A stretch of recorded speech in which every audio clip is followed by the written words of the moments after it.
Во Берлин под зголемена безбедност продолжува потрагата по напаѓачот кој се втурна со камион во толпата на Божикен пазар и уби 12 луѓе. Полицијата вели дека е во бегство, веројатно вооружен и опасен.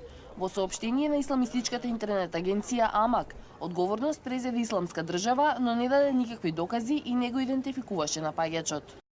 Човекот што го изведе нападот со возило во Берлин, Германија, е војник на Исламска држава. Ја изведе операцијата како одговор на повиците да се напаѓаат жители на земјите од коалицијата. Според германското федерално обвинителство, нападот носи белези на исламски екстремизам, но министерот за внатрешни Томас де Мазиер изјави дека истражителите следат неколку траги. Една од нив води до Полска. Се сомневаат дека можеби камионот бил украден уште таму, а возачот Лукаш Урбан со полска националност бил убиен уште пред да влезе во Германија.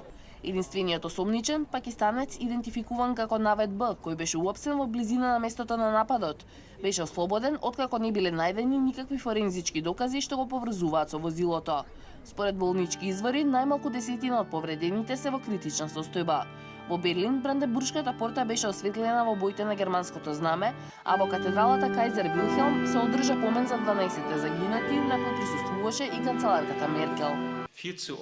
Премногу често ја осветлувавме Бранденбуршката порта во боите на разни земји во знак на солидарност со градовите погодени од тероризам. Вечерва е осветлена во боите на нашиот град и повторно ќе станеме место на тага и солидарност, но и на силна волја да не дозволиме нашата демократска слобода и градот отворен кон светот да ни бидат одземени од страв, терор и ужас. Треба да гледаме околу себе почесто, но не треба да се криеме. Мора да живееме нормално и да не попуштиме пред теророт. Меркел, чија што политика на отворени врати за мигрантите беше жестоко критикувана од нејзините противници, призна дека стравуваот и напаѓачот може да биде еден од нив. Таа се закани дека одговорниот за нападот ќе биде казнет најстрого колку што налага законот.